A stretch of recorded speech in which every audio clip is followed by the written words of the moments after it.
பல்வேறு பணியிடங்களுக்கு தேர்வு செய்யப்பட்டுள்ள 2538 இளைஞர்களுக்கு பணி நியமன ஆணைகளை சென்னை நந்தம்பாக்கத்தில் உள்ள வர்த்தக மையத்தில் வைத்து முதலமைச்சர் மு.க.ஸ்டாலின் வழங்கி உரையாற்றி வருகிறார்.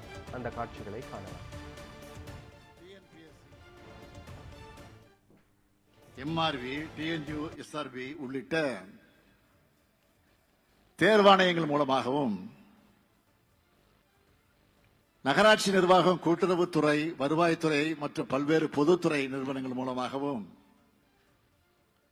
1,08,111 பேருக்கு பணி நியமனம் வழங்கியிருக்கிறோம்.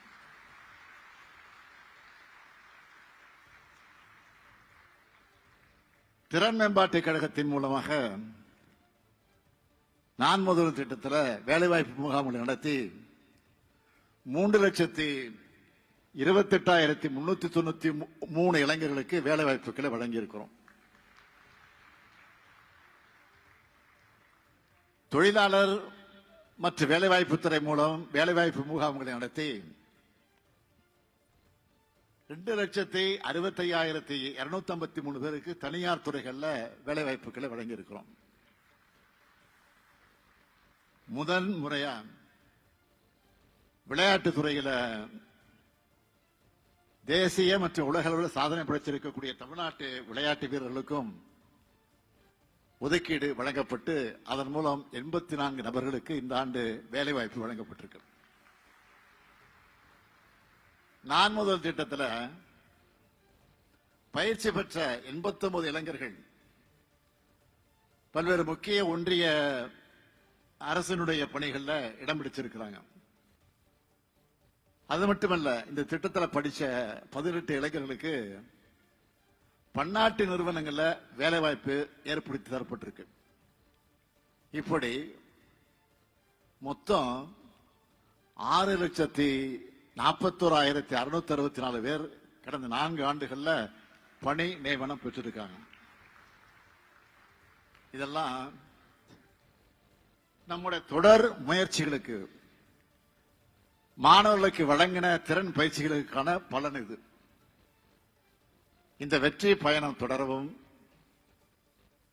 தமிழ்நாட்டு இளைஞர்களுடைய எதிர்காலம் சிறக்கவும் நம்ம திராவிட மாடல் அரசு தொடர்ந்து பாடுபடும்.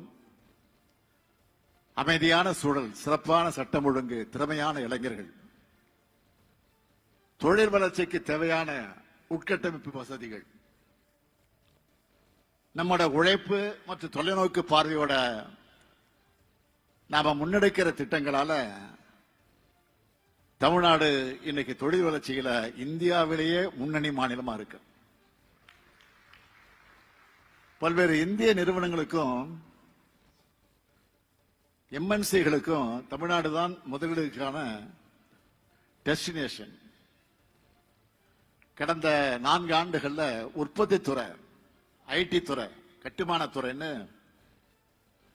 பல்வேறு வகையான தொழில் நிறுவனங்கள் மேற்கொண்ட 941 புரிந்துணர்வு ஒப்பந்தங்கள் மூலமாக 10,63,000 கோடி ரூபாய் அளவுக்கு தமிழ்நாட்டில் முதலீடுகள் செஞ்சிருக்காங்க.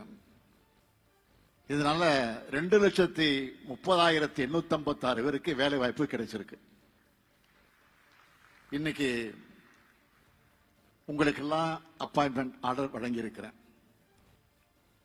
ஏற்கனவே நான் சொன்ன மாதிரி இளைஞர்களுக்கு என்னென்னலாம் தேவையோ அதையெல்லாம் நம்ம அரசு வழங்கிக்கிட்டு இருக்கு. அதுல ஹைலைட்டா சிலவற்றை சொல்லணும்னா, 41 லட்சம் பேர் நான் முதல் திட்டத்திலையும், 4 லட்சம் மாணவர்கள் தமிழ் புதுவன் திட்டத்திலையும், 6 லட்சம் மாணவிகள் புதுமைப்பெண் திட்டத்திலையும் பயனடைஞ்சிருக்கிறாங்க. பல்வேறு மாவட்டங்கள்ல தோழி விடுதிகள் தொடங்கி இருக்கிறோம். இப்படி கல்வியை சுற்றியும், அறிவை சுற்றியும், ஆற்றலை சுற்றியும் செயல்படக்கூடிய முன்னெடுப்புகளோட வரிசையில அடுத்து கல்லூரி படிக்கும் 20 லட்சம் மாணவர்களுக்கு லேப்டாப் தரப்போறோம். பொதுவா நான் மாணவர்கிட்ட பேசும்போது கல்விதான் யாராலும் திருட முடியாத சொத்துன்னு சொல்லி அவர்களை மோட்டிவேட் பண்ணுவேன். அப்படிப்பட்ட கல்வி செல்வத்தை பெற்று முன்னேற்றத்திற்கான முதல் படியில காலடி வைக்கக்கூடிய இளைஞர்களான உங்களுக்கு நான் சொல்லிக் கொள்வது, நாள்தோறும் உலகம் அப்டேட் ஆகிட்டு இருக்கு. அதுக்கு ஈக்குவலா நீங்களும் அப்கிரேட் ஆகணும். தேக்கம் என்பதை உங்களுடைய கேரியர்ல இருக்கக்கூடாது. அதுக்கு ஏற்ற மாதிரி ஸ்கில் டெவலப் பண்ணிக்கங்க. உங்களுக்கு சப்போர்ட் பண்ண நாங்க இருக்கோம். இந்த நிகழ்வை பார்த்துக்கிட்டு இருக்கக்கூடிய இளைஞர்களுக்கு நான் சொல்லிக்கொள்ள விரும்புவது, அடுத்து அமைய இருக்கக்கூடிய நம்முடைய திராவிட மாடல் 2.0 ஆட்சிகளையும் இன்னும் ஏராளமான வேலைவாய்ப்புகள் வரப்போகுது. அதுக்கான எல்லா வேலைகளையும் நாங்கள் இப்பவே தொடங்கிட்டோம். அந்த வாய்ப்புகளை நீங்க பயன்படுத்திக்கிட்டு முன்னேறணும்னு கேட்டுக்கிறேன். அதே போல பணி நியமனம் பெற்று நம்ம அரசோட ஒரு அங்கமா செயல்பட இருக்கக்கூடிய நீங்க, உங்களுக்கு கிடைச்சிருக்கக்கூடிய இந்த வாய்ப்பை பயன்படுத்தி எல்லார்கிட்டையும் நல்ல பெயரை வாங்கணும். உங்களுக்கு மட்டுமல்ல, உங்க பெற்றோருக்கும் உங்க ஊருக்கும் இந்த அரசாங்கத்திற்கும் நல்ல பெயரை வாங்கி தரணும். இன்னைக்கு உங்க பெற்றோர் இங்க மகிழ்ச்சியோடு வந்திருக்கிறாங்க. இன்னைக்கு மட்டுமல்ல, அவங்க தினமும் நீங்க மகிழ்ச்சியா பெருமையா அவங்கள வச்சுக்கணும். அப்படி வைத்துக் கொள்ள வேண்டும் என்றால் நீங்க செய்யற பணியை சிறப்பா செய்யணும். உங்ககிட்ட வருகிறவர்களையும் நீங்க போய் சந்திக்கக்கூடிய இருக்கக்கூடியவர்களுக்கு அன்பா பேசுங்க. அவங்க குறைகளை பொறுமையா கேட்பதுடன் அதனை விரைவாக செயல்படுத்த நீங்க உழைக்கணும். மக்களுக்கு துணையா நாம இருந்தா மக்களும் என்னைக்கு நமக்கு துணையா இருப்பாங்க.